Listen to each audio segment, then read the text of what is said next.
ஏற்கனவே ஆவியானவரை பெற்றுக் கொண்டவர்கள் உண்டு, இன்னும் இன்றைய நாளில் புதுப்பித்துக் கொண்டவர்கள் உண்டு. அல்லேலூயா. இந்த பெந்தைக்கோஸ்தே அனுபவம் என்றது அது என்னென்று நாங்கள் ஆண்டவராக இயேசு கிறிஸ்து எடுத்துக் கொள்ளப்பட்ட நாளிலே இருந்து 50வது நாளில் ஊற்றப்பட்ட ஆவியானவர் என்று சொல்லி அவங்க எல்லாருக்கும் தெரியும். ஆமென். ஆனால் சில காரியங்களை இந்த ஆவியானவரை பெற நாம் என்னெல்லாம் செய்ய வேண்டும் என்றது ஒரு விஷயம் நாங்கள் சீக்கிரமாக பார்த்து நாங்கள் கடந்து போகிறோம். கர்த்தர் நல்லவர். ஆமென். நான் சகோதர இடத்துல அவர் கொடுக்காதபடினால அவர் ஓட இல்லை. ஆமென். ஹல்லேலூயா. பரவாயில்லை. நான் சொல்லும்போது எடுத்துக்கொள்ளுங்கள். நாங்கள் எடுத்துக்கொள்ளும் வார்த்தை அடையாளமாக 1 சாமுவேலின் புத்தகம் 9வது அதிகாரம் 27வது வசனம். ஹல்லேலூயா. பழைய ஏற்பாடு பக்கம் 350வது. Samuel chapitre 9 verset 27.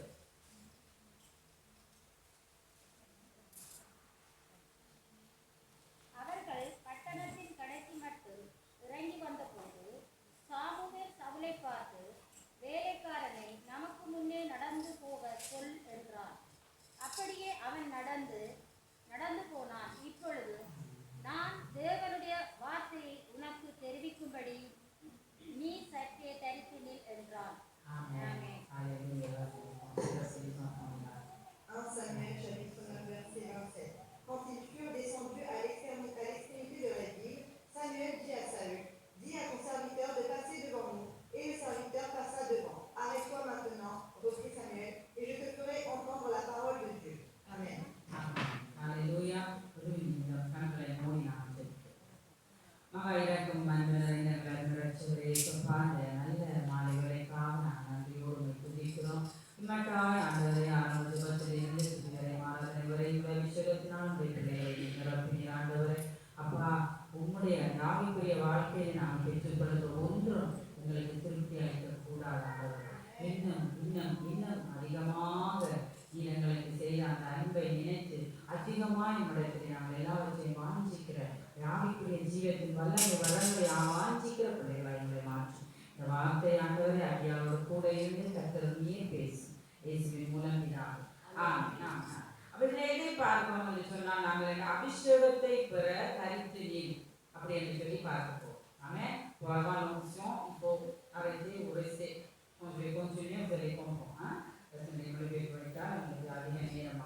அங்கே பார்க்கிறோம், அவர்கள் பட்டணத்தின் கடைசி மட்டும் இறங்கி வந்த போது சாமுவேல் சவுலை பார்த்து என்ன சொல்கிறார்? வேலைக்காரனை நமக்கு முன்பே நடந்து போக சொல் என்றார். ஹல்லேலூயா.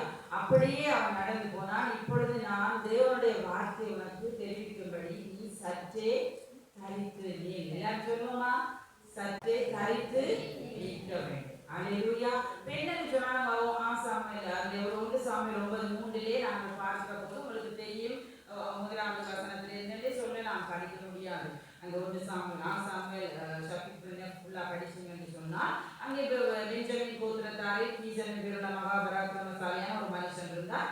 அவன் பெஞ்சமின் கோத்திரத்தான ஆகிய அபியாவின் மகனான வெகோராத்துக்கு பிறந்த சேரோனின் புத்திரனாகிய அபியேலின் குமாரன் யாரு? சவுல். ஆமென். அப்ப எல்லாருக்கும் எங்களுக்கு தெரியும், இந்த சவுலின் தகப்பனாகிய கீசனுடைய கழுதைகள் காணாமல் போயிட்டு என்று சொல்லித்தான் அங்கே சவுல் அதை தேடி போகிறார். இந்த அதிகாரத்தை நீங்கள் எல்லாரும் வீட்டில் படித்துக் கொள்ளுங்கள், நாங்கள் அறிந்திருக்கிறோம். ஆமென். அப்ப இதுல என்ன என்று நாங்கள் பார்க்கிறோம்னு சொன்னால் அங்கே சாமுவேலுக்கு தேவன் அறிவிக்கிறார், அங்கே சவுல் வருவார், அவரை சந்திப்பாய் என்று சொல்லி அங்கே அவனை அபிஷேகம் பண்ண வேண்டும் அப்படியெல்லாம் என்று சொல்லி தேவன் முன்கூட்டியே அங்கே தன்னுடைய தீர்க்கதரிசியாகிய சாமுவேலுக்கு அங்கே சொல்லி இருக்கிறார். ஆமென். அங்கே என்ன நடக்கிறது? சவுலும் அங்கே வருகிறார். அவரை அபிஷேகிக்க முன்பு தேவன் என்ன செய்கிறார்னு சொன்னா காரியங்களை செய்ய வைக்கிறார். என்ன செய்கிறார்? தரித்து நிற்க வைக்கிறார். ஆமென். அபிஷேகம் என்றது எல்லாருக்கும் பிரியமானது, நல்லது. ஆனால் அதை பெற்றுக்கொண்டு நாங்கள் என்ன செய்ய போகிறோம் என்று ஆண்டவர் எல்லா இடத்திலையும் கண்மூடித்தனமாக காரியங்களை கொடுப்பவர் அல்ல. ஹல்லேலூயா. இயேசுவே உமக்கு ஸ்தோத்திரம் அப்பா. ஆண்டவரை எப்படி என்று சொன்னால் கர்த்தர் எல்லா இடத்திலையும் கொடுக்க மாட்டார். அதை பெற்றுக்கொண்டு அதை பிரயோஜனப்படுத்துகிறவர் யார் என்று பார்ப்பார். ஏன்னா பரிசுத்த ஆவியானவரின் வல்லமை அது. அதை நாங்கள் வசத்தை பண்ணுகிறவர்களாகவோ அதை கண்ட மாதிரி நாங்கள் செய்யவோ கூடாது. ஹல்லேலூயா. ஆமென். ஹல்லேலூயா. அப்ப அதனாலே தான் நாங்கள் இன்றைக்கு என்ன செய்யணும்னு சொன்னால் ஆவியானவரை பெற்றுக்கொள்ள வந்து அபிஷேகத்தை பெற்றுக்கொள்ளணும். ஆனால் என்ன செய்யணும் என்று சொன்னால் தேவனுக்கு முன்பதாக தேவனோடு நாங்கள் தரித்திருக்கிறது மிகவும் முக்கியமாக இருக்கிறது. அல்லேலூயா. நான் என் பேச்சு, என் வார்த்தை, என் காரியங்கள், என் வாழ்க்கையை நான் செய்து கொண்டிருக்கிறேன். ஆனால் தேவன் என்னோட இடைப்படவன் அவருடைய பரிசுத்த ஆவியானவர் இடத்தை தருவோம் என்று சொன்னால் அவ்வளவு ஞானமற்ற தேவனை நாங்கள் ஆராதிக்கிறோம். அல்லேலூயா. என்னென்று சொன்னால் அபிஷேகம் என்ன செய்யும் என்று சொன்னால் அந்த தேவ சத்தத்தை கேட்க வேண்டும். அதை குறித்து தான் பார்க்கணும். முதலாவது நீங்க அபிஷேகத்தை நாங்கள் பெற வேண்டும் என்று சொன்னால் நாங்கள் தேவனுடைய சத்தத்தை கேட்க வேண்டும். ஆமென். அப்ப சாமுவேல் சாமுவேல் சொன்ன வார்த்தை நீ சற்றே கரித்து எதற்காக நிற்க வைக்கிறான்னு சொன்னால் ஒவ்வொரு நாளும் நாங்கள் பெற்றுக்கொண்ட அபிஷேகமா இருக்கலாம், இன்றைய நாளில பெற்றுக்கொள்கிற புதிதாக பெற்றுக்கொண்ட பிள்ளைகளா இருக்கலாம். நாங்கள் என்ன செய்வோம் என்று சொன்னால் அதை தக்க வைத்துக் கொள்கிறதுக்கு நாங்கள் கர்த்தருடைய சமூகத்திலே தரித்திருந்து அவருடைய சத்தத்துக்கு கீழ்ப்படிய வேண்டும். அல்லேலூயா. குறைசே தோணா பிரசன்ஸ் de Dieu. ஆமென். கர்த்தருடைய அந்த பிரசன்னத்திலே நாங்கள் மூழ்கி இருக்கிறது மிகவும் முக்கியமாய் இருக்கிறது. அப்ப அதுக்கு என்னன்னு சொன்னா அந்த தேவனுடைய சத்தத்தை தெளிவாக கேட்க வேண்டும். ஆமென். அல்லேலூயா. அந்த கடையாளமாக நாங்கள் சொல்லிக்கொண்டு போகும்போது உங்களுக்கு தெரியும், நீங்கள் இந்த ஆவியானவரை பெற்றுக்கொள்ள வேண்டும், உங்களுக்குள்ளாய் தங்க வைத்துக் கொள்ள வேண்டும், அதன் மூலமாக அநேகத்தை சாதிக்க வேண்டும் நினைப்பீர்கள் என்றால் அவருடைய சத்தத்தை நீங்கள் கேட்க வேண்டும். ஆமென். அதனால தான் சொல்லுகிறேன் சொன்னாங்க தேவ சத்தம் இல்லாமல் போகும் என்று சொன்னார். தேவ சத்தத்துக்கு இடம் கொடுக்காமல் போவோம் என்று சொன்னார். ஒருவேளை நீங்கள் பெற்றுக்கொண்ட ஆவியானவராய் கூட இருக்கலாம், ஆனால் அதை நீங்கள் உங்களுக்குள்ளாய் தங்க வைத்துக் கொள்ள முடியாது. என்னுடைய வாழ்க்கை ஆவிக்குரிய ஜீவியம் எப்படிப்பட்டதா இருக்கிறதோ அதன்படிதான் என்னுடைய வாழ்க்கையை தொடர்ந்து நான் ஆவியானவரை பற்றி கொள்ள முடியும். ஆமென். என்னன்னு சொன்னாங்க பாருங்க, 1 சாமுவேல் 3:10 பார்க்கிறோம். எடுத்துக்கொள்ளுங்களா. சாமுவேல் ஷபித் போதீஸ் நான் வாசிக்கிறேன், நீங்கள் வாசிக்கிற பிள்ளைகள் பாருங்க. சாமுவேல் போதீஸ். அப்பொழுது கர்த்தர் வந்து நின்று முன்போல சாமுவேலே சாமுவேலே என்று கூப்பிட்டார். அதற்கு சாமுவேல் சொல்லும் அடியேன் கேட்கிறேன் என்றார். அல்லேலூயா. ஆமென். அப்ப கேட்கத்தக்கதான பொறுமை நமக்கு வேண்டும். ஆண்டவருடைய மெல்லிய சத்தத்தோடு எங்களை கூப்பிடுவார். அல்லேலூயா. அவர் ஆர்ப்பாட்டம் பண்ணி கத்திக்குள்ளி வருகிறவர்கள் அவர் அமைதியோடு எங்களை கூப்பிடுவார். எதுக்குன்னு சொன்னார் நம்முடைய பிள்ளைகளோடு பேசும்படியாக அங்கே ஆண்டவர் மெல்லிய சத்தத்தோடு எங்களை கூப்பிடுகிற போது இவ்வாறு அந்த சின்ன சாமுவேல் எங்களுக்கு எல்லாருக்கும் தெரியும் தானே. அநேக மெசேஜ்களை நாங்கள் பார்க்கிறோம். என்ன சொல்றான்னு சொன்னா சொல்லும் அடியேன் கேட்கிறேன். ஆவியானவரை பெற்றுக்கொள்ள வேண்டும் என்று சொல்லுகிற பிள்ளைகள் நீங்கள் தேவ சத்தத்துக்கு கீழ்ப்படிந்து அவர் வைத்த இடத்திலே நான் நீங்கள் இருக்கிறோமா? ஆமென். அல்லேலூயா. யாருக்கு அவர் சத்தம் கேட்க விருப்பம்? இந்த உலகத்திலே இருக்கிற சத்தம் எவ்வளவு சத்தங்களை கேட்கிறோம். பாட்டு சத்தங்கள், மனுஷருடைய சத்தங்கள். ஆமென். அல்லேலூயா. அந்த உலகத்தாருடைய தினோதின காரியங்களுடைய சத்தங்கள், பெற்றோருடைய சத்தங்கள், எல்லா சத்தங்களையும் நாங்கள் கேட்கிறோம், நல்லது. ஆனால் இந்த தேவ சத்தத்தின்படி நாங்கள் வாழங்களை அர்ப்பணிக்கிற போதுதான் இந்த ஆவியானுடைய வல்லமை நமக்குள்ள இருந்து தெரிய செய்கிறது. அல்லேலூயா. ஆமென். அதனால ஒருவரை நான் பெற்றுக்கொண்டுட்டேன் என்று சொல்லி என் மனசு மாம்சம் விரும்பினது போல நான் ஒருபோதும் வாழ முடியாது. அங்க எடுத்துக்கொள்ளுங்க சங்கீதம் 46:10 எடுத்து வாசிங்க. Psalm 46:10.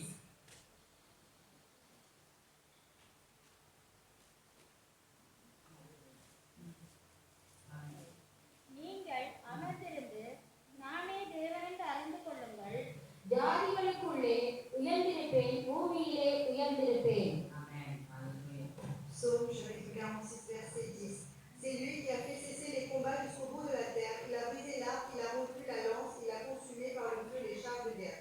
Amen. Hallelujah. அமர்ந்திருப்பது பாருங்க, சங்கீதக்காரன் சொல்லி அது சொல்லப்படுகிறது. நீங்கள் அமர்ந்திருந்து நானே தேவன் என்று அறிந்து கொள்ளுங்கள்.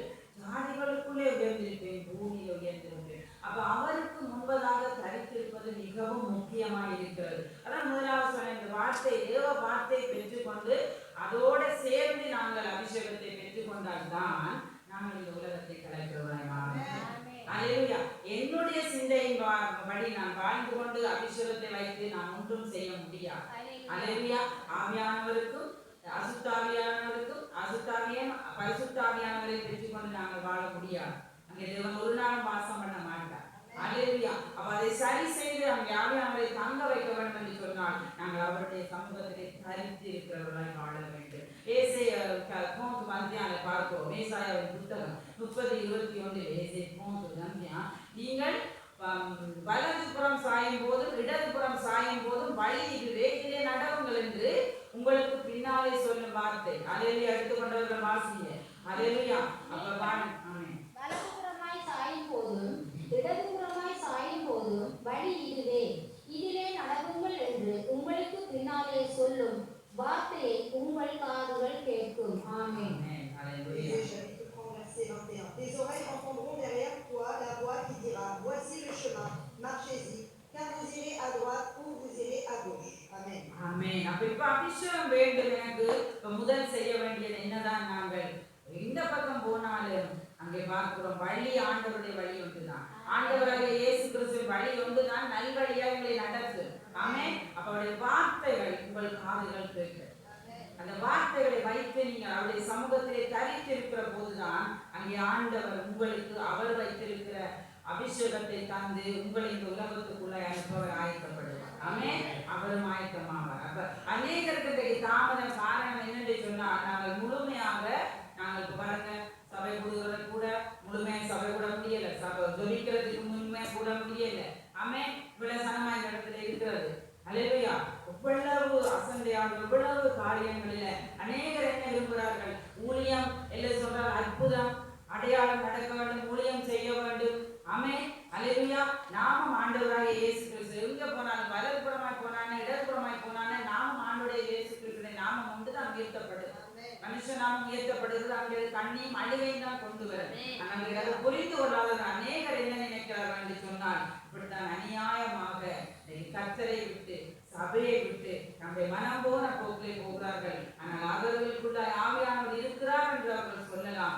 அது நிலைத்திருக்க முடியாது. அல்லேலூயா. கர்த்தர் நல்லவர். அப்ப அவரை விட நாங்கள் என்னன்னு சொன்னால் என்ன காரியங்களை செய்வோம்? ஆவியானவரை பெற்றுக்கொண்டோம். சீக்கிரத்தில் அற்புதத்தை செய்யணும், அடையாளங்களை செய்ய வேண்டும். இந்த இயேசு கிறிஸ்துவின் பிள்ளையா இருக்கிறதான இந்த மகள் இவ்வளவு ஊழியத்தை பெரிதாய் செய்கிறார் என்று சொல்ல வேண்டும் என்று விரும்பி தேவன் வைத்த காரியத்துக்கு முன்பாக நாங்கள் ஸ்பீடா ஓடுகிறோமே தவிர நாங்கள் தரித்திருக்க வேண்டிய காரியத்திலே நாங்கள் தரித்து நிற்க வேண்டும். இரண்டாவது என்னன்னு சொன்னா நாங்கள் ஆயத்தப்பட வேண்டும். ஆமென். அவர் சவுலுக்கு அங்கே பாருங்க, அவர் கழுதையை தேடி போகிறார். தேவ மனிதனை சந்திக்க வைத்து அவனை ஆயத்தப்படுத்தி கொண்டு இருக்கிறார் ஆண்டவர். ஆமென். பாருங்க மாத்திரம் இன்னொருவரை பார்ப்பீங்கன்னு சொன்னா எடுத்துக்கொள்ளுங்க. ஆக்ட் 7:30 எடுங்கள். அப்போஸ்தலரின் புத்தகம் 7வது அதிகாரம் 30வது வசனத்தை வாசிப்பீங்களா? 170வது பக்கம் புதிய ஏற்பாடு. ஆமென். ஹalleluya. ஸ்தோத்திரம். நம்ம சீக்கிரம் போகுது. Acte chapitre 7, verset 30. ஆமென். 40 ans plus tard, un ange lui apparut au désert de la montagne de Sinaï, dans la flamme d'un buisson en feu. Amen. ஆமென். ஹalleluya. 40 வருஷம் சென்ற பின்பு சீனாய் மலையின் வனாந்தரத்திலே கர்த்தருடைய தூதனானவர் முச்சை எரிகிற அக்கினி ஜுவாலையிலே அவனுக்கு தரிசனமானார். ஆமென். அப்ப 40 வருடம் மோசேயை வனாந்தரத்திலே வைத்து ஆண்டவர் ஆயத்தப்படுத்தினார். ஏன்னு சொன்னால் அங்க அபிஷேகம் முன் தேவன் ஒவ்வொருவரையும் ஆயத்தப்படுத்துகிறார். இது அடையாளமாக இருக்கிறது. ஆமென். அப்ப எங்களுடைய வாழ்க்கையிலே கூட எது சரி எது பிழை எப்பொழுது நாங்கள் எல்லாவற்றையும் தேவனை பார்த்துக் கொள்வார். எனக்கு மேல தலையில அடிக்கல போது என்று சொன்னால் எனக்கு பிரச்சனை இல்லை, அவர் எனக்கு இருக்கிறார் என்று அந்த பக்குவம் வரும் வரையும் கர்த்தர் எங்களை தயார்படுத்துவார். ஏன்றா பாருங்க மோசே நான் முன்னுக்கு எங்களுக்கு தெரியுதானே அங்கே பார்க்கணும். அவர் என்ன சொன்னார்? அவரிடத்துல எல்லாம் இருந்தது, நான் படிப்பு இருந்தது, நல்ல வித்தைகள் எல்லாம் யுத்தங்கள் எல்லாம் கற்றிருந்தார். என்ன அரண்மனையில வளர்க்கப்பட்டார் மோசே. ஆமே. ஆனா அதை கொண்டு தன்னுடைய ஜனங்களை நிறுத்தலாம் என்று போய் அங்க என்ன ஆகி போச்சு? அந்த இடத்தை விட்டு ஓடி போக வேண்டியதாக எந்த ஆயத்தம் இல்லை.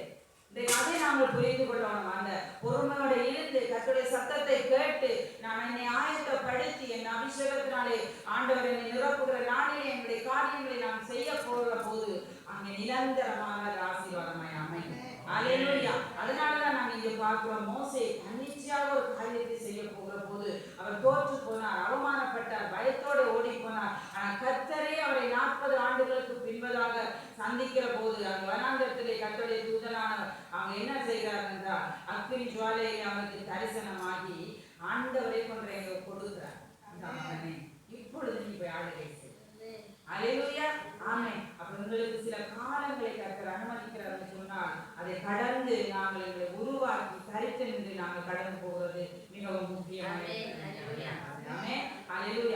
அபிஷேகம் பெற நீங்க என்ன செய்யணும்? உருவாக்கப்பட சின்ன பிள்ளைகள் பெரியவர்கள் எல்லாரும் உங்களை ஒப்பு கொடுக்க வேண்டும். அப்பொழுது தேவனை கொண்டு வந்து நீங்கள் விரும்புகிறதான காரியத்தை உங்களுடைய கரத்திலே கொடுப்பார். ஆமென். அல்லேலூயா. அவரை காத்திருக்க வைக்கிறார். ஏனென்று சொன்னால் உருவாக்கப்படாவிட்டால், அப்படி ஆயத்தம் இல்லாமல் போனால், ஒரு சின்ன பிரச்சனை வந்தது பொறுமை இல்லாமல் நாங்கள் கோபப்படுவோம். இந்த ஊழியத்தை குறித்தோ அல்லது குடும்ப வாழ்க்கையை குறித்தோ இல்லைன்னு சொன்னால் ஒரு பிசினஸை குறித்தோ முதலாவது ஆண்டோடைய சமூகத்தில் ஒப்பு கொடுத்து நாங்கள் காத்திருக்க வேண்டும். அந்த யாத்திராம் 2:11-12 தான் அங்கே நாங்கள் பார்த்தோம். அது கொஞ்சம் சொல்லிட்டு நான் அது அந்த மோசையுடைய காரியத்தை நாங்கள் பார்க்கிறோம். என்ன அவர் வந்து என்ன நினைச்சார்? அவர் எனக்கு எல்லாமே தெரியும், நான் வெற்றி பெறுவேன், என்னுடைய சகோதரன் ஒருவன் அடிக்கிறான் என்று சொல்லி அங்கே கொலை செய்து அங்கே ஓடி போகிறான். ஆனால் அவனுக்குள்ளாக ஜனங்களை போஷிக்க வேண்டும், ஜனங்களை காக்க வேண்டும் என்ற விருப்பம் இருக்கிறது. அந்த தேவன் என்ன செய்கிறார்? கிரமம் அவர் எக்ஸ்பீரியன்ஸ் கொடுத்து அதுக்கு பிற்பாடு அதை செய்ய வைக்கிறார்.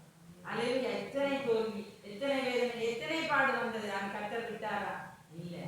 ஆமென். ஏனென்றால் அந்த மஞ்சள் வந்துட்டு அந்த பக்குவம் வந்துட்டது, விழுந்து எழும்பி அடிபட்டு உண்ணாமல் வெயில் குளிர் மழை எல்லாவற்றிலும் அரண்மனையிலிருந்து ஓடிவார். ஒருவனுடைய கரத்துல ஒரு ராஜ்யத்தை கொடுத்தா அவனுக்கு தெரியுமா வெளியிலிருந்து இவ்வளவு கஷ்டப்பட்டு ஜனங்களை நடத்த முடியாது. ராஜ்யம் இடத்துல அதே கருத்தர் அந்த கடமை தட்டி நன்றி சொல்லுவோம். நானும் நீங்க என்ன செய்யணும் என்று சொன்னால், இன்னும் ஒரு காரியம், ஆவியானவர் எங்களுக்குள்ள இல்லாத போது எங்களுக்குள்ள இருக்கிற சில தாளந்துகளை நாங்கள் படித்த படிப்புகளை வைத்து எப்பொழுது நாங்கள் அது ஆண்டவர் ஒருவருக்கு தான் சொல்லக்கூடும். அவர் ஒருவரே தான் அப்படி அந்த சொல்லுக்கு பார்க்கிறதா. ஆமென். நாங்கள் அதை ஏதாவது ஒரு காரியத்துல நாங்கள் அதை சொல்லுவோம் என்று சொன்னால் நாங்கள் என்ன செய்யறோம் என்று சொன்னால், அங்க தேவனால் அழைக்கப்படுவதற்கு முன்பதாக ஓடுகிற போது நாங்கள் மோசையை போல ஓடி ஒழித்துக் கொள்ள வேண்டிய நேரம் வருது. ஆமென். கர்த்தர் நல்லவர். மாத்திரமில்லை பாருங்க, 1 சாமுவேல் 11:14 எடுத்து வாசிங்க. நேரம் சொன்னாலும் வாசிக்க வழியில பார்ப்போம். சாமுவேல் வாசிங்க. 1 சாமுவேல் 13:14.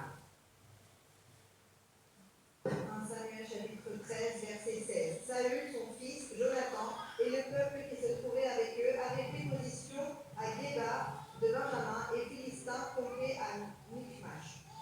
1 சாமுவேல் 11:14 சவுலும் அவன் குமாரனாகிய யோனாத்தானும் அவர்களுடைய கூட இருக்கிற ஜனங்களும் பென்யமீன் நாட்டில் உள்ள கிபியா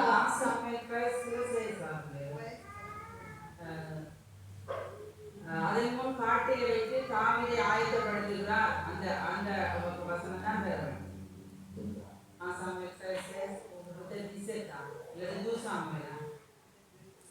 அது என்னத்தை பற்றி சொல்ல வரேன்னு சொன்னா, அந்த தாவீதை பார்ப்பீர்கள் என்று சொன்னா அவனுடைய குடும்பத்தாலே அங்கீகாரமே பெறவில்லை. அந்த இடத்திலே அவனை சாமுவேல் வருகிறார்கள் போது ஒரு நபராய் நினைத்து பிள்ளையாய் நினைத்து அழைக்க கூட இல்லை. ஆனால் ஆண்டவர் பாருங்க, அவன் அங்க இருந்து தன்னை ஆயத்தப்படுத்துற காட்டுல பாடுகிறதும் துதிக்கிறதும் ஜெபிக்கிறதும் தேவனோட இருந்து கொண்டு இருக்கும் போது அவனை அந்த காட்டுல வச்சு ஆயத்தம் வாசிங்க. 1 சாமுவேல் 16:13 வாசிங்க.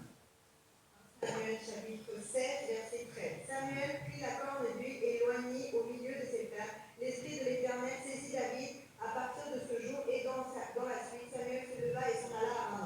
Amen. 1 சாமுவேல் 16:13. அப்பொழுது சாமுவேல் தைலக்கொம்பை எடுத்து அவனை அவன் சகோதரர் நடுவில் அபிஷேகம் பண்ணினான். அந்நாள் முதற்கொண்டு கர்த்தருடைய ஆவியானவர் தாவீதின் மேல் வந்து இறங்கியிருந்தார். சாமுவேல் எழுந்து ராமாவுக்கு போய்விட்டார். ஆமென். ஹல்லேலூயா. பாருங்க, நீங்களும் இன்னும் அவமான நிந்தைகள் பாடுகள் மத்தியெல்லாம் பொறுமையோடு காத்திருந்து கொண்டு கர்த்தரே தெய்வம் என்று அவரை துதித்து பாடி இந்த தாவீதை போல இருப்பீர்கள் என்று சொன்னார். அங்கே என்ன செய்கிறார் ஆண்டவர் என்று சொன்னால், ஆளை அனுப்பி கூப்பிட்டு உங்களை அபிஷேகம். ஹல்லேலூயா. ஆமென். ஒருவர் வருவார், உங்களுக்காக வைக்கப்பட்டவர் வருவார், உங்களை அழைப்பார். ஹல்லேலூயா. ஒருவரை கொண்டு உங்களுடைய தேவன் பேசுவார். ஆமென். ஆனாலும் உங்களுக்குள்ளாகவும் என்ன இருக்கணும்னு சொன்னார், அந்த ஆவியானவருடைய ஆளுகை இருக்க வேண்டும். ஹல்லேலூயா. இது மனுஷ சத்தமா இல்லது தேவன் சொன்னபடி வருகிற சத்தமா என்பதை இனங்கண்ணத்தான் உங்களுக்குள்ள ஆவியானவர் தேவை. அப்ப நாங்க பார்த்தோம் என்று சொன்னால் ஒரு தேவ சத்தத்தை நாங்கள் கேட்க வேண்டும். இரண்டாவது நாங்கள் அபிஷேகத்துக்காக ஆயத்தப்படுத்த வேண்டும். அல்லேலூயா. மூன்றாவது பார்த்த சீக்கிரத்துல கலாத்தியர் 5:14 கலாத்தியர் பாருங்க, கலாத்தியர் புத்தகம் 262 புதிய ஏற்பாடு. அதிலே பார்க்கிற போது அங்கே மாமிசத்தை அமைதிப்படுத்தும். வாசிங்க. தேவ வசனத்தை கேட்கணும், சத்தத்தை ஆயத்தப்படுத்த வேண்டும், மாம்சத்தை அமைதிப்படுத்த வேண்டும். நான் சொல்லுவது என்னவென்றால், ஆவிக்கேற்றபடி நடந்து கொள்ளுங்கள், அப்பொழுது மாமிச இச்சையை நிறைவேற்றாதிருப்பீர்கள். Galates chapitre 5 verset 16. Je dis donc, marchez selon l'esprit et vous n'accomplirez pas le désir de la chair. Amen. Alléluia. தேவன் மாம்சத்திலே எங்களை படைத்தார், உண்மைதான். அல்லேலூயா. ஆனால் மாம்சத்தின்படி நாங்கள் வாழ்வோம் என்று சொன்னால் தேவ ஜனங்கள் என்ற பெயர் இருக்கிறது தப்பு. அப்ப ஆண்டவர் என்ன சொல்றார்? ஆவிக்கேற்றபடி. ஆவியானவர் எங்களுக்குள்ள எப்பொழுதும் ஆண்டவர் தந்திருக்கிறார். அதற்கேற்றபடி அதன் சத்தத்தை கேட்டு நாங்கள் நடக்காத நாங்கள் மாம்ச இச்சைக்கு நாங்கள் இடம் கொடுப்போமா இருந்தால் அது எங்களைத்தான் அவமானப்படுத்தும். மாத்திரமல்ல, சபையை அவமானப்படுத்தும். மாத்திரமல்ல, எல்லாவற்றுக்கும் மேலான தேவனை அது அவமானப்படுத்தும். அல்லேலூயா. அப்ப நாங்கள் தேவனுடைய பிள்ளைகள் சொன்ன அந்த மாம்சத்தை அமைதிப்படுத்தி வச்சிருக்கிறோம். இச்சைகள், கேள்விகள், ஆசைகள், அக்கு எல்லாம் இது தகுதியா? அல்லேலூயா. கர்த்தர் வாசம் பண்ணுகிற அந்த சரீரத்துக்குள்ளாக இவர்களை நான் அனுமதிக்கலாமா, இவர்களை நான் செய்யலாமா என்று சொல்லி நாங்கள் இந்த மாம்சத்தை அமைதிப்படுத்தி வைத்திருக்கிற போது ஆவியானவர் உங்களை அபிஷேகிக்கப்படுமானார். ஆமென். தேவனுடைய சமூகத்திலே தனித்து நின்று நீங்கள் மாம்சத்தை அமைதியா இருந்து இல்லாமல் பொறுமை இல்லாதபடி நாங்கள் மாம்ச இச்சையிலே நாங்கள் அநேக தீமைகளிலே இருந்து நாங்கள் செல்லும் போது அங்கே என்ன நான் செய்வதே சரி என்று நான் நினைத்து கொண்டே இருக்கிற போது அங்கே என்ன உண்டாகும் என்று சொன்னால் தேவனுடைய சித்தம் என்ற வாழ்க்கையிலே நிறைவேற முடியாது. மாம்சத்தின் சித்தை நிறைவேறுகிற போது அங்கே தேவன் என்னை விட்டு விலகி இருப்பார். ஆவியானவரோட இருக்க மாட்டார். வீட்டிலே நாங்கள் சாட்சியா இருக்க முடியாது, நாங்கள் வெளியிலும் சாட்சியா இருக்க முடியாது. கர்த்தர் நல்ல கரங்கள் தட்டுவது ஏனென்றால் பாருங்க, இவர்களோடு தேவனுடைய உறவோடு ஜெபத்தோடு நாம் இருக்க வேண்டும். லூக்கா 5:16 எடுத்துக்கொள்ள தேவையில்லை. பாருங்க, அங்க ஆண்டவராய் இயேசு கிறிஸ்து அவரே வனாந்திரத்துல தனித்து போய் ஜெபம் பண்ணி கொண்டிருந்தார். அல்லேலூயா. அபிஷேகத்தோடு தேவ பிரசன்னத்தோடு தேவ வல்லமையோடு இருக்கணும்னு சொன்னால் தேவனோடு கரைத்திருப்பது நிச்சயம் முக்கியமாக இருக்கிறது. அப்ப ஆவியை நாங்கள் அமைதிப்பட தேவனிடத்திலே கரைத்திருக்க வேண்டும். கரைத்திருந்து அந்த அபிஷேகத்தை பெற்றுக் கொள்ள வேண்டும். அல்லேலூயா. தேவனுடைய நாளுக்காக நாங்கள் காத்திருக்க வேண்டும். அதனால் இன்னொரு முறை நாங்கள் இந்த 4வது கட்டத்தை பார்ப்போம். ஆமென். என்னன்னு சொன்னாங்க பாருங்க, சவுல் வீட்டுக்கு போக ஆயத்தமாக அங்கே வந்து கழுதைகள் கண்டுபிடிக்கப்பட்டாச்சு சொல்லியாச்சு. அங்கே ஆயத்தமாக திருப்பி அவருடைய தகப்பனாலே போவோம் என்று. ஆனால் அங்கே என்ன சொல்லப்படுகிறதுன்னு சொன்னால் நீ கரைத்திரி. ஆமென். தேவனுடைய காரியத்துக்காக கரைத்திரி. அல்லேலூயா. புலம்பலின் புத்தகம் 3:25 தமக்கு காத்திருப்பவர்களுக்கும் தம்மை தேடுகிற ஆத்துமாவுக்கும் அல்லது அனைவருக்கும் கர்த்தர் நல்லவர். அல்லேலூயா. இங்க அதே 3:26 பார்க்கிறோம். சொன்னேன், கர்த்தருடைய ரட்சிப்புக்கு நம்பிக்கையோடே காத்திருப்பது நல்லது. அல்லேலூயா. நம்பிக்கையோடே காத்திருந்தால் தான் இந்த மிகையான அபிஷேகத்தையும் அதன் வல்லமையும் பெற்றுக்கொண்டு இந்த உலகத்திலே மாண்டு போய் கிடக்கிற ஜனங்களுக்கு மறுரூபமாக்குற வல்லமை தேவன் தன்னுடைய நடத்துவார். அல்லேலூயா. அப்ப சரியாக அபிஷேகத்தை நீங்க பெற்றுக்கொண்டு அதை நிதானித்தாரியோட நாங்கள் இருக்க வேண்டும். ஆமென். பாருங்க, 1 சாமுவேல் 10:1 அப்பொழுது சாமுவேல் தைல குப்பியை எடுத்து அவன் தலையின் மேல் வார்த்து அவனை முத்தம் செய்து. அப்ப அதுக்கு இப்பதான் எப்படியா இந்த ஆண்டவர் அந்த காரியத்தை நமக்கு செய்கிற போது வாழ்க்கை மாறி ராஜாவாகத்தான் இல்லை. இந்த வாழ்க்கையிலே தேவ பிரசன்னத்தை எப்பொழுது தேவனுடைய சத்தத்தை கேட்க ஆவியானவர்களுக்குள்ள இருக்க வேண்டும். ஆண்டவர் நிச்சயமாய் தருவார். வாங்கியுள்ளவர்களாக தேவனோடு இணைந்திருக்கிற பிள்ளைகளுக்கு நிச்சயமாய் கொடுத்தார். அப்படி வரும்போது ஏன் அது முக்கியம் என்று சொன்னால் அங்க அவர் செய்யும் போது வாழ்க்கை மாறும். அல்லேலூயா. இவருடைய ஒரு நல்லவராக இருக்கிறார்களுக்கு அடையாளம் ஆவியானவரை பெற்றுக்கொண்டார்ன்றதுக்கு அடையாளம் என்னென்று சொன்னார், என்னுடைய பழைய சுபாவம், பழைய பொய், பழைய பித்தலாட்டம், பழைய சண்டை, பழைய கோபம், பழைய அவசரம் இவை எல்லாவற்றையும் வைத்துக்கொண்டு நான் ஆவியை அனலாவி துள்ளி குதிப்பேன் நான் இருந்தால் ஒரு மிஸ்டேக். அல்லேலூயா. முதலாவது ஆவியானவர் எனக்குள் இருக்கிறார்களுக்கு அடையாளம் என்னுடைய சுபாவம் மாற்றப்பட்டிருக்கிறது. அல்லேலூயா. கர்த்தரை அறியக்கு முன்பமாக நான் எப்படி இருந்தோம் அந்த சுபாவம் மாற்றப்பட்டிருக்கிறது. அபிஷேகம் வரும்போது அது சூழ்நிலைகள் எல்லாவற்றையும் மாற்றி போடும். அல்லேலூயா. ஆமென். அது என்ன செய்யணும்னு சொன்னா அபிஷேகம் வந்து ஒரு அனுபவம் அல்ல, அது ஏற்படைய குணாதிசயங்களை மாற்ற நாங்கள் அதை பெற்றுக்கொள்ள வேண்டும். கரங்களை தட்டி கர்த்தருக்கு நன்றி சொல்லுவோம். அல்லேலூயா. ஆமென். ஆண்டவர் சொன்னார், ஒரு மாம்சமான யாவர் மேலும் ஊற்றுவேன் சொன்னார். நிச்சயமாய் ஊற்றுவார். இந்த சவுலை மாற்றினவர், மோசே மாற்றினவர், எத்தனையோ தாசர்களை இந்த வேதாகமத்திலே மாற்றினவர். உங்களை என்னை மாற்ற கர்த்தர் போதுமானவர். அல்லேலூயா. செய்ய வேண்டிய எல்லாம் என்னன்னு சொன்னா பாருங்க, பொறுமையே வந்து அவர் தேவனுடைய மக்களாக தேவனுடைய இருந்தவர் அல்ல, ஆனால் பட்சபாதம் இல்லாத தேவன் அவருக்கு கொடுத்தார், அவர் வீட்டுக்கும் அதை கொடுத்தார். அல்லேலூயா. அதே போலதான் எங்கோ இருந்த எங்களை கொண்டு வந்து அவருடைய நாமத்தினாலே ரட்சிப்பை கொடுத்து ஆண்டவர் வைத்திருக்கிறார். அல்லேலூயா. அப்ப தேவன், அப்ப தாவீதை பாருங்க, தேவன் தேடி போய் அபிஷேகிக்கிற ஒரு நபராக, ஆவியானவரை ஊற்றுகிற ஒரு நபராக நீங்களும் நானும் வாழ என்று ஒப்பு கொடுக்க வேண்டும். தாவீதுக்கு இருந்த அந்த காரியத்தை அன்றைக்கு ஆண்டவர் அவர் அங்கே இருந்து தானே எல்லாவற்றையும் எடுத்து வீணையை செய்து ஆண்டவரை பாடிக்கொண்டிருக்கும் போது ஆண்டவர் நினைத்திருப்பார், நான் ராஜா வருவார் என்று. உங்களை பார்த்து அப்படிதான் சொல்லுவார், இன்னும் படிக்க போறேன், இவங்க நல்லது செய்ய போறேன், இவருக்கு பலவீனம், அவருக்கு பலவீனம், இவர்கள் குடும்பம் அப்படி, அவர்கள் குடும்பம் அப்படி, எண்ணி முடியாத அதிசயங்களை சொல்லி முடியாத அற்புதங்களை செய்கிறார். ஆவியானவர் உங்களோடு இருந்தார்.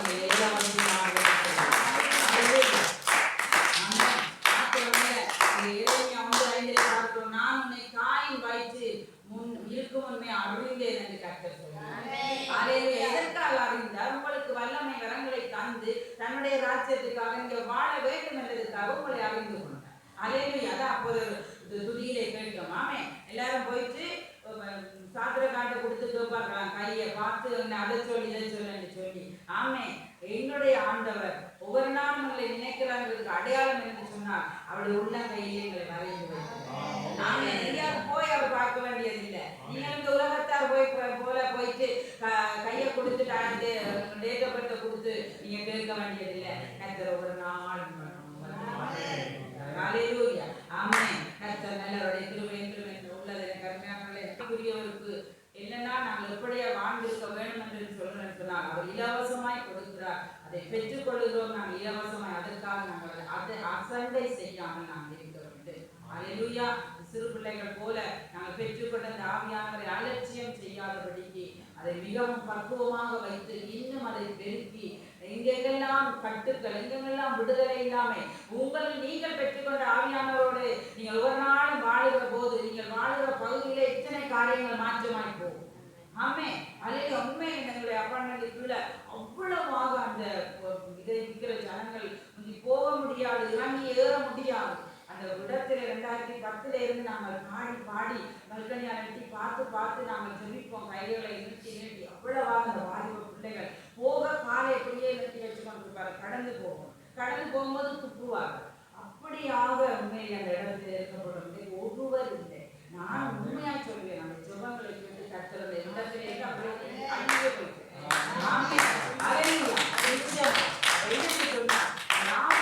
வாழ்ந்து கொண்டு இருப்பீர்களானால் உங்கள் ஜெபம் கண்களை ஆசை. ஆமென். எப்படி ருசி பார்க்கணும்னு சொன்னால் யோசிச்சு பார்க்கணும். ஒவ்வொருவரையும் ஆண்டவர் எடுத்து பாருங்க. சும்மா வந்தவர் இந்த தாவீது சும்மா போகாம இங்க இருந்து அரட்டி நிற்கிறான்னு அவருடைய சகோதரன் சொன்னார். இந்த மாநில சொல்றாரு. ஆமே.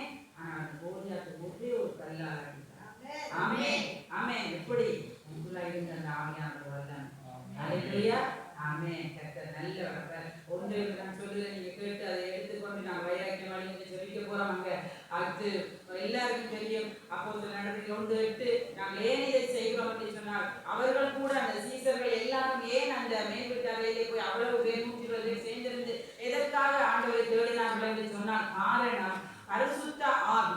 அப்போஸ்தலர் 1:8 பரிசுத்த ஆவி உங்களிடத்தில் வரும்போது நீங்கள் பலனடைந்து எருசலேமிலும் யூதேயா முழுவதிலும் சமாரியாவில் முழுவதிலும் பூமியின் கடைசி பரியந்தம் எனக்கு சாட்சிகளாய் இருக்கிறது.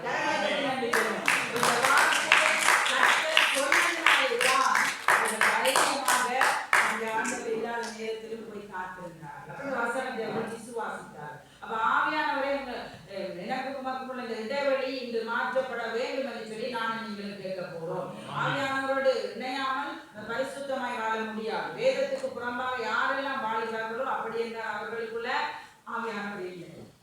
நான் சொன்னேன், ஆவியானவர் இருக்கிறவங்க சொன்னால் அடையாளம் வாழ்க்கை மாற்றம் அடைந்திருக்க வேண்டும். அல்லேலூயா.